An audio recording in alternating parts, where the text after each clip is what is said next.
Nouveau film en compétition avec The Square de Ruben Östlund, première fois sélectionné au festival. Rajout de Thierry Frémaux. En général, quand Thierry Frémaux rajoute en dernière minute comme ça un film en sélection officielle, il a sa petite idée derrière la tête. S'il l'a rajouté, c'est qu'il pensait qu'il méritait sa place en sélection. Ce qui n'est pas toujours le cas d'autres films. Enfin, je pense qu'il pense ça pour tous les films qu'il met en sélection, mais quand il les rajoute en dernière minute, c'est que vraiment il a sa petite idée derrière la tête. Donc c'était une curiosité qu'on avait vraiment envie de voir, de découvrir.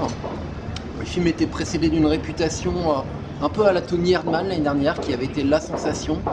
Le film surprise, le film qui nous avait un petit peu mis en joie parce qu'il abordait une question sociétale sous un angle très caustique, très critique de la société.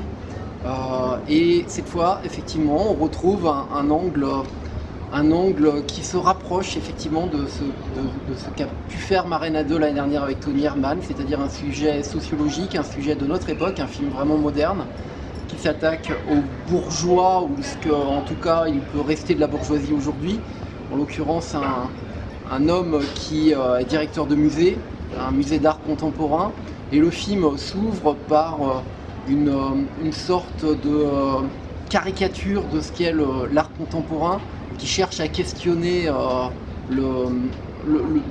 l'homme d'une manière générale à travers des œuvres qui en soi peuvent paraître ridicules. Donc cette question du ridicule est d'emblée mise en avant.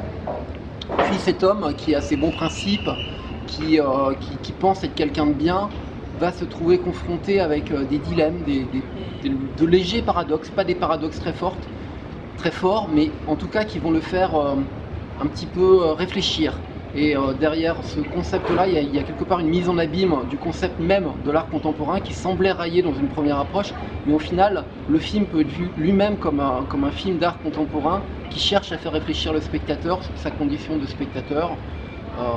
Et donc c'est un film qui alterne le bon, le moins bon, qui parfois a quelques saillies très intéressantes, on peut rire. Il y a des scènes qui ont déjà été vues ailleurs, mais qui sont toujours bienvenues. On n'est pas très loin dans l'approche de ce que voulait faire un Pasolini, choquer le bourgeois à travers le théâtre, ou en plus grand maître, on peut citer Ferreri, qui lui clairement allait dans le malsain. On n'est pas très loin de ça dans l'intention, mais sur le fond, on n'y est pas du tout. En tout cas, sur la forme, on n'y est pas du tout. On n'a pas du tout le même niveau de radicalité. Le film s'arrête là où... Dans la provocation, il s'arrête là où ça aurait été tentant, on va dire, qu'il aille beaucoup plus loin. Le film reste convenu au final, il est sympathique. Moi j'ai envie de dire, on est sur un Tony Erdmann très aseptisé, et donc sur un film qui est sympathique, pas franchement un film qui mérite une récompense au palmarès.